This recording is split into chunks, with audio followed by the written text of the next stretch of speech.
Salut à tous, aujourd'hui je vous retrouve pour une toute nouvelle vidéo et il s'agit d'une revue sur le fond de teint en spray. Alors je sais pas si vous connaissez ce genre de fond de teint, mais plusieurs marques en ont sorti, c'est ce genre de fond de teint. Donc moi j'ai la brume de teint qui s'appelle Aerosmith de chez Etam et j'ai la teinte sable minimal. Donc je l'ai payé 18,90 € et j'ai également pris le pinceau qui va avec le plume de teint à 9,90 €. Par contre, il est super important d'acheter le pinceau qui va avec parce que sinon vous n'allez pas pouvoir l'appliquer correctement.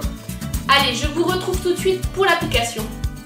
Et voilà, je vous retrouve en direct pour tester le fond de teint de chez Etam en spray, la brume de teint. Donc tout d'abord, il faut secouer. Voilà. Ensuite, il faut venir l'appliquer sur le visage et venir avec le pinceau l'étaler.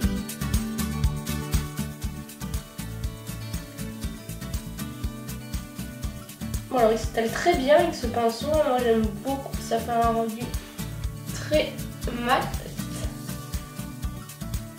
Comme disait la vendeuse, je pense qu'il n'y aura pas besoin de poudrer en fait. Quand je le tends, je ne le poudre pas.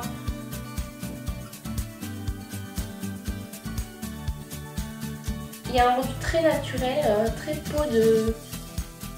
pas de bébé je dirais, mais de poupée. J'aime beaucoup le fini de ce fond de teint.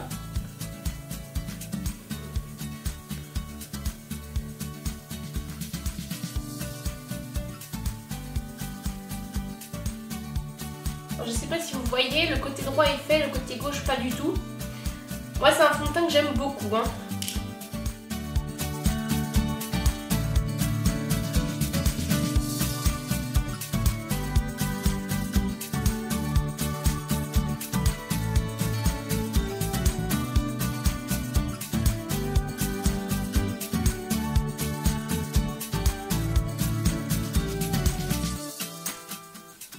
Comme je vous dis, j'aime beaucoup le rendu.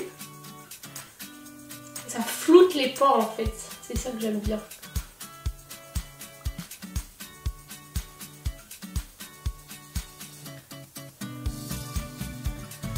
Alors j'avais déjà essayé d'appliquer ce fond de teint avec un autre pinceau que le fond de teint en plume de teint qui est prévu pour ce fond de teint. Et j'avoue qu'il ne s'étale pas aussi bien en fait. Il faut vraiment prendre le pinceau qui va avec.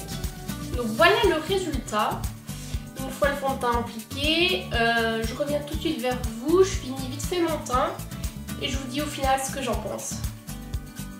Et voilà, on se retrouve après l'application, donc je vais vous dire ce que j'en pense. Alors tout d'abord, les points positifs, c'est qu'il en faut très peu de matière pour le visage.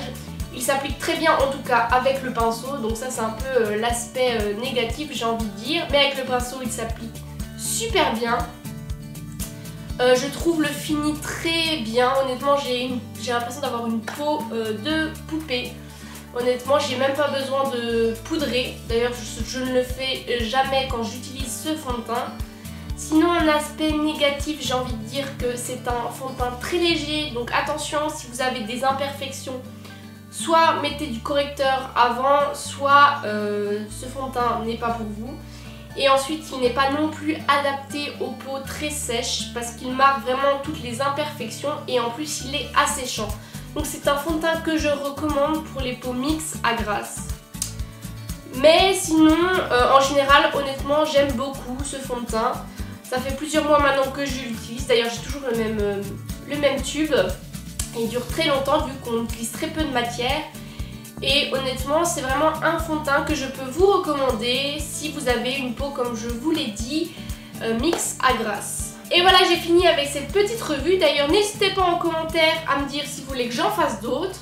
Si vous aimez mes vidéos, n'hésitez pas à liker et à vous abonner à ma chaîne. Je vous fais plein de bisous et je vous dis à bientôt. Aujourd'hui, je reviens pour une toute nouvelle vidéo et je vous parle de mes favoris du mois de décembre.